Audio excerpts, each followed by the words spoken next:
Bonjour à tous les chasseurs, Maxime Dubé, chroniqueur pour la revue 100% Chasse et Pêche. Aujourd'hui, on va effectuer un supplément afin d'élucider, de parler un peu du monde des bâtons de tir.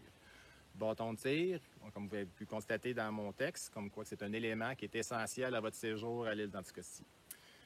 Essentiel pour la simple raison que ça va être pour effectuer des tirs de précision à longue distance afin de maximiser vos chances de tir et de récolte là, justement sur votre gibier. Actuellement, on peut retrouver le bâton de tir sous trois formes dans les magasins. On va le retrouver soit le shooting stick, la patte simple, le bipod, deux pattes comme j'ai présentement entre les mains, ou bien le trépied qui assure une très grande stabilité. Personnellement, je vais choisir le modèle, le bipod, parce qu'il va avoir tous les avantages, selon moi, d'un bon bâton de tir. Le shooting stick simple, non pas qu'il n'est pas avantageux. Oui, il y a un poids qui est beaucoup plus léger, beaucoup moins onéreux que les autres modèles. Par contre, il n'offre pas la stabilité latérale qu'on recherche. Stabilité latérale que je vais retrouver dans le modèle bipod. Si on va à l'inverse, du côté du trépied, le trépied qui assure une très grande stabilité de sa troisième patte, par contre, beaucoup plus cher, un poids additionnel.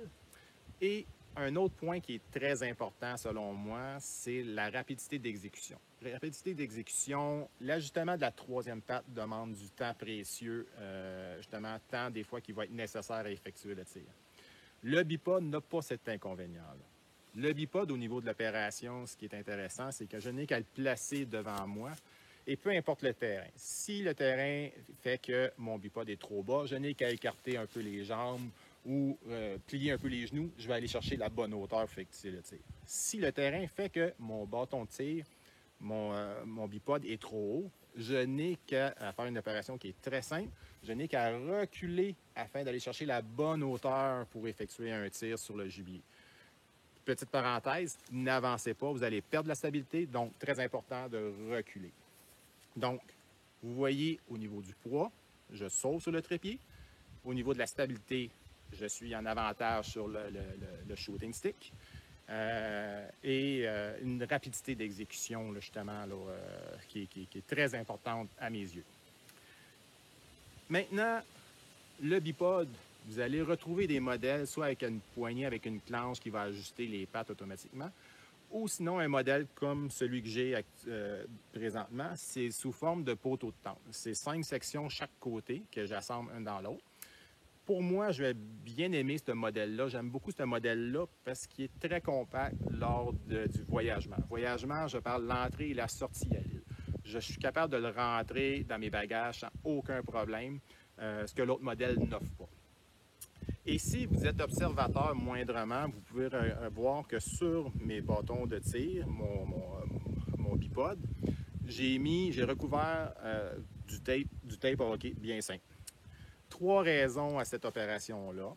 Premièrement, c'est que je veux enlever le reflet métallique que le soleil va créer sur justement du métal. Je ne veux pas être détecté par les chevreuils parce qu'il va y avoir cette espèce de reflet-là qui va manifester ma présence. Donc, j'enlève cet inconvénient-là.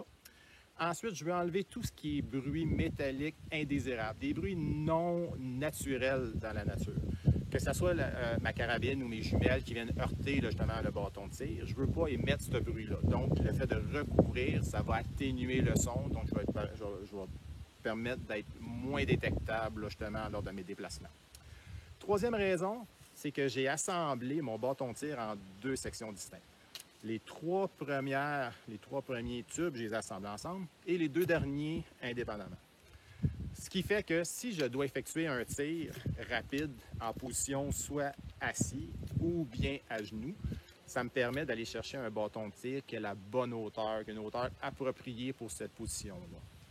Donc, encore une fois, vous voyez une rapidité d'exécution avec ce modèle-là qui se démarque à travers toutes les autres. Donc, sur ce, je vous souhaite un bon voyage de chasse, au plaisir de lire vos histoires et à la prochaine chronique.